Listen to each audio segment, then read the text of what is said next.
Hello YouTube, it's Meta Self. Today, I want to ask a question. Should women fear rape? Now before you grab your head and you want to pull out any of those hairs, just bear with me. What I mean is in that yes all women hashtag style. Meaning that wherever they go, it gives them anxiety. They're full of it. So, I'm sure many of you, or maybe not, know about this yes all women and this idea that it's a privilege that men have, that they don't have to go around fearing that they might get raped. But women have this burden to deal with, and so it becomes a privilege and an oppression for women. Women are oppressed in this way, feminists say.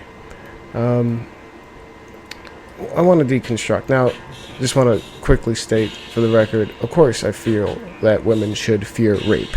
Just like they should fear falling off of ledges that are dangerous, that can hurt them on the way down, or fearing getting their purse stolen, or fearing a close person betraying them or something. All these things I feel have fear, and they give anxieties. But is it to the same point anxiety? What's the likelihood of these things happening? And who is getting raped and hurt most likely? Who are the majority victims of assault? What we find out here is that, of course, men are the primary victims of assault. So should men walk around fearing like they might get assaulted or hurt by someone, or just any kind of violent crime? Men are also make up most of rapes. But here's the issue, though. When you bring that up, a feminist may say, well, men are the ones raping and doing the violent crime, so they're the problem. So men are the problem. Even though they may hurt other men, they're the problem. So yes, all women are in fear of the men in their lives, of the husbands and their boyfriends and their fathers and their uncles and anyone else that they encounter, their co-workers that may be male. All of these men pose a threat to her. The man who is walking in the same garage as her, in the same parking garage next to her, who may board the elevator with her. I know some men who, out of respect for the woman, what they feel is respect, they don't enter an elevator when a woman's entering the elevator, if it's like a late at night at like a parking garage, just to make sure the woman doesn't have anxiety.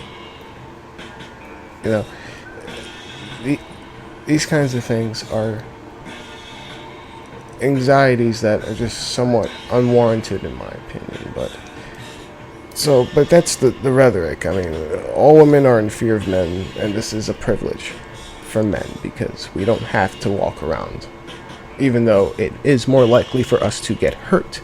But again, people can argue that men are the main issue and they're the problems. But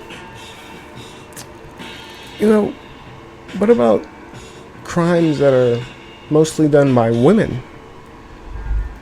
Now, some people say that can't think of one. What would it be done only by women? Well, let's start with one: domestic violence. Now, women, and basically the nutshell of this study here is that women almost, as you can see, like 24% of all relationships had violence, and half of that were reciprocal, almost about half.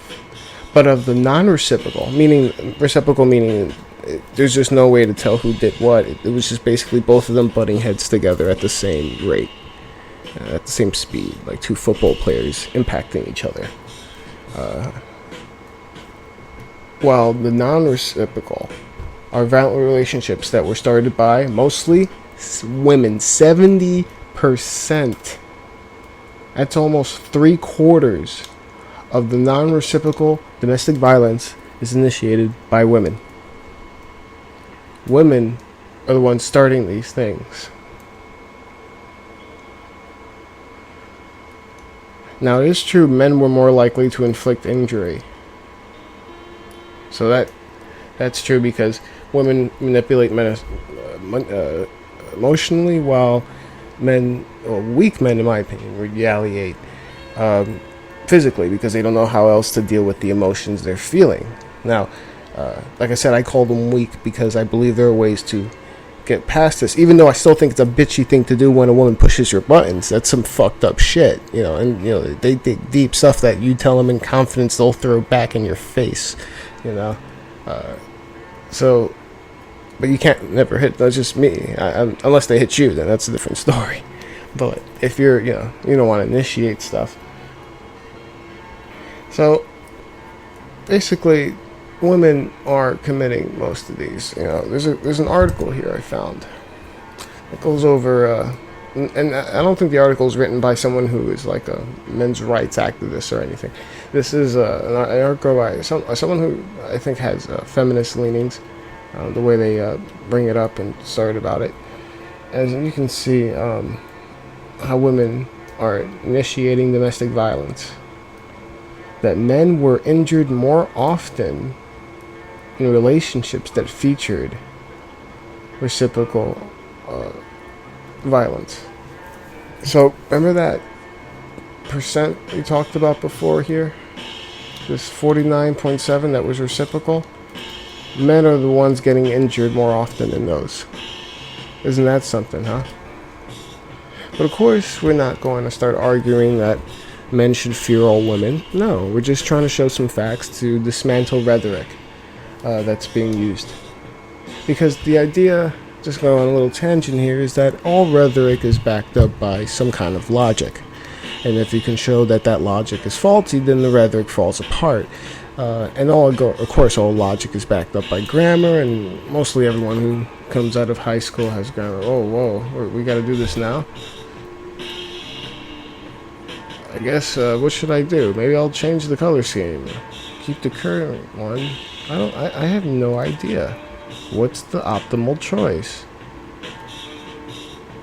I think don't show this message again. How about that? Okay. So, now I fell off my horse here. Lost the thread. So, yeah, basically, we don't... Oh, yeah, the rhetoric thing. So, yeah, and rhetoric's backed up by grammar. So, a good example of all this is that a house, the bricks are the grammar. The logic is how to put the bricks together and the stuff together so you can make the structure. And rhetoric is you talking about the house. So rhetoric is the sexy part. Rhetoric is the part with the flashing and the lights and the bells and the whistles, because that's when you're trying to get someone interested in what your logic is, which is the house you put together. And so the logic behind that all women should be in fear all the time of all men in their lives is BS. So let's keep dismantling this. So far we looked at how women are aggressors, how even in reciprocal violence they're more likely to hurt men and cause violence to them and injure them. And they make up almost 3/4 of all violence that isn't reciprocal in domestic situations. Now this article goes into something we'll get into right now, which is I don't know if people know about this, but another crime that women most likely do. And again, we're trying to dismantle logic here. I'm not trying to advocate the same logic they do. I'll clarify that later. But the other crime they commit is, there you go, child abuse. It's just, mothers are almost twice as likely to be directly involved in the abuse of a child. Let's just look at some numbers real quick. This is from the American Humane Society, and there's citing a study from the U.S. Department of Health and Safety, or Health and Human Services, I'm sorry. Approximately 40% of child victims were maltreated by their mothers acting alone. That's almost half of all. I was moving my chair. Almost half of all child abuse is women. Almost half. The only 18% is just the fathers alone. And 17% was both. So that means that women make up more than half, while men make up less than a fifth of all child rape. I'll say that one more time. Women make up more than half of all child rape, while men make up less than a fifth.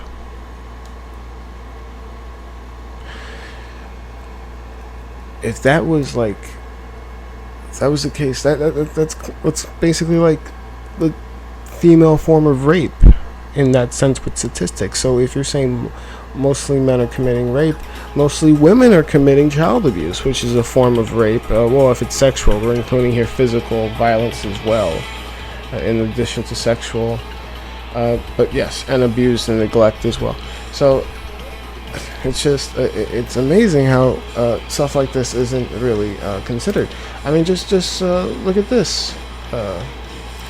We have here showing that boys represent a significantly larger proportion of physically abused, sexually abused, and neglected children with disabilities that would be expected from the normal population or without disabilities. So boys that are the most vulnerable end up getting injured the most than girls that are very vulnerable, that are disabled.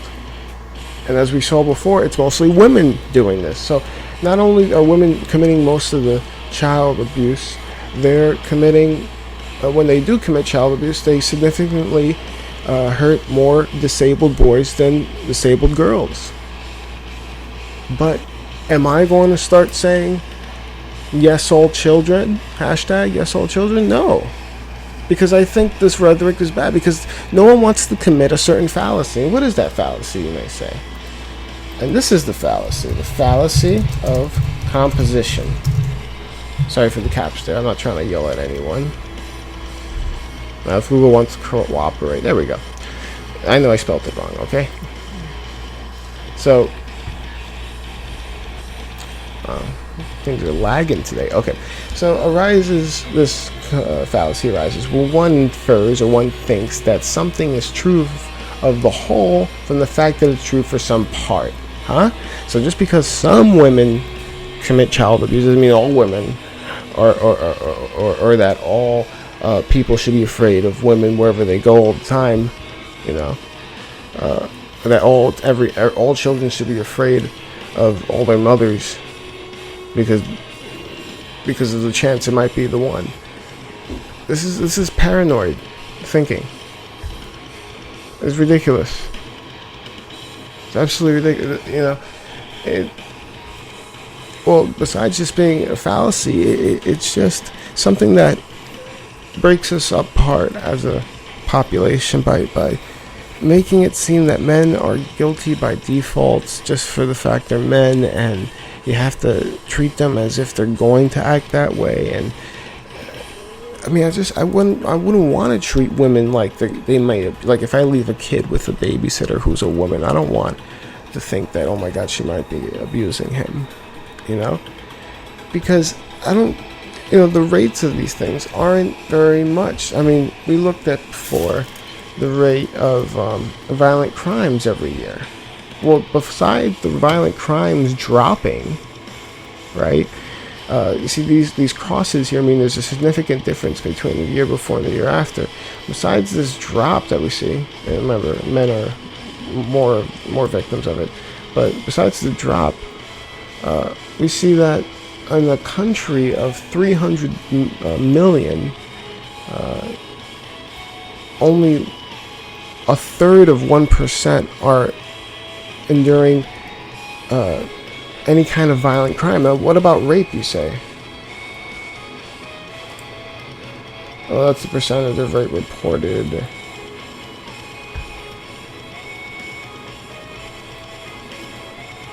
Let me see. I just want like a nice number here in the thousands. Here we go. All these are standard errors. So Oh wait, I think I was on that same page. Wow, good work. Okay, so going back here, we can see that, or was it here? Here we go. Sorry, everyone. Yeah, so out of all the violent crimes we saw before, right, rape makes up even a small, so 170,000. That's basically, so we'll round it around 150,000. So in a and they're mostly men, so we can cut that in half. We'll just be generous and cut it in half, even though it's more than half. So 75,000 women every year in this country, in the United States, get raped, reported by the police and the FBI. We have 300 million people. The chances of being raped are so small. Let's get a calculator out, right? So we have 300 million, 300, 1, 2, 3, 1, 2, 3, and then we divide that by 75,000. 4,000. I think I did a wrong calculation. I think I did the wrong calculation, but oh no, I did the opposite. Sorry, everyone. Again, look at my dumbness. 75, 1, 2, 3, divided by 300.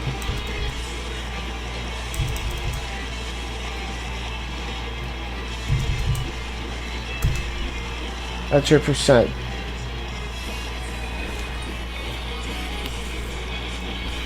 Believe that? That's your chance of getting raped. Now, I could put like the same kinds. It's like less than 1% chance of being raped when you go, just being in life. Yeah, it's literally that's way less than a quarter, way less than two. It's like a quarter of 1% of 1%, something like that. So it's a really small number, and so I don't think it warrants women to be so afraid of rape and have all this anxiety and call it a form of oppression. Just makes no sense. Look how small the number is. If you're thinking things that have this kind of probability or something of a normal occurrence, go play the lotto. You'll find that you'll lose a lot. Just like how when you went to get the lotto tickets, you weren't raped on your way there. It's just, I'm not going to say that rape doesn't exist. Of course it freaking exists. Of course it does. But it's not that common in the United States. It's just not. It's not worth it calling it something that you must be afraid all the time, and it's a form of an oppression. It's a male privilege. It's bullshit. It's fucking bullshit. I'm tired of it. But like I said, so that's the rates of rape and whatnot. But when we want to say that yes, all women, if you see that, if you're walking around and you see that on Twitter, hashtag yes, all women, just think to yourself, hashtag yes, all children. And you know what I mean here. I'm not being authentic here. I'm not saying that I don't want you to really do that. I don't want to start campaigning a hashtag. I just want to point out how dumb that first hashtag is, because they're based on the same logic. They're based on the same logic that just because there's a propensity for one gender to do mostly of a crime, that all people of the opposite gender must be afraid of that person within that domain of whatever they're doing, like rape. Meaning, whenever you're around a man, there's just no reason to have that fear, and there's no reason to have the fear that any woman that's with a child is going to rape them or hurt them. It's just it's just bullshit, and I just wanted to make this video to just show how much it's bullshit. So before I go, I want to show I want to show something that I found completely by accident. I was running my notes for this show, and I saw that. So I kind of want to build tension and suspense for this, but I was putting down the hashtags that I was talking about. Hashtag yes all women, hashtag yes all children. And I was expecting both of them to have squiggly lines, but what do we see here? Although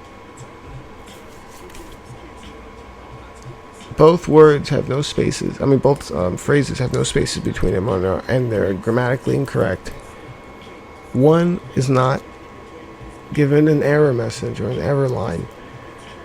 Whenever anyone wants to tell you that women, or not women, I'm sorry, but that feminists have no control of the society or have no influence on it, and that they're marginalized, take a look at this. Google told its editors to make this hashtag into something that would be recognized by the grammar and spelling check system. What other hashtags do you think would even have the Google team incorporated into their lexicon? Seriously. Like, it's just so, well, definitely serendipitous for this video that I found this out, but still, come on. For God's sakes, that's power.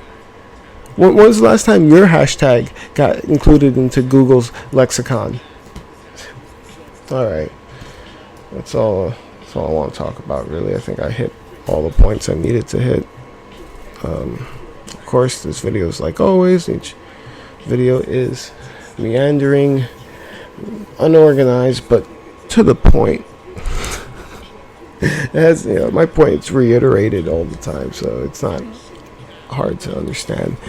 So, like I said, the rhetoric that we can have a yes all women is just unfounded and is based on the same kind of faulty logic as the idea of yes all children. Alright. Thank you very much for listening, and hope you all have a good one.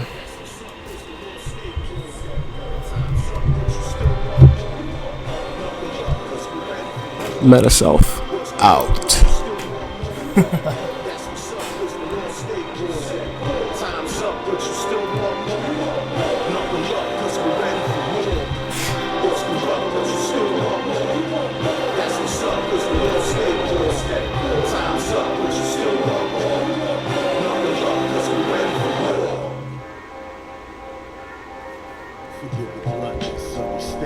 Bloodstains are hard to erase like Clyde. Complex sentence spoken again in dialect to give it the weight it deserves and expects. Peace to my nigga wreck. At noon we resurrect to resume this vicious cycle. Precious mind seems so vital when eyes been bloodshot, precise slurred truths and whatnot. To few heads that still nod. Fuck these fake sucker frauds, formulating freestyles that bring force. Sick of these yeses and yours. I need that blue back with bass like blue doors to make walls of Jericho fall. Son, you'll never find in the verses than mine. Gave in the sight to the blind through speech without having skin the gods bleached.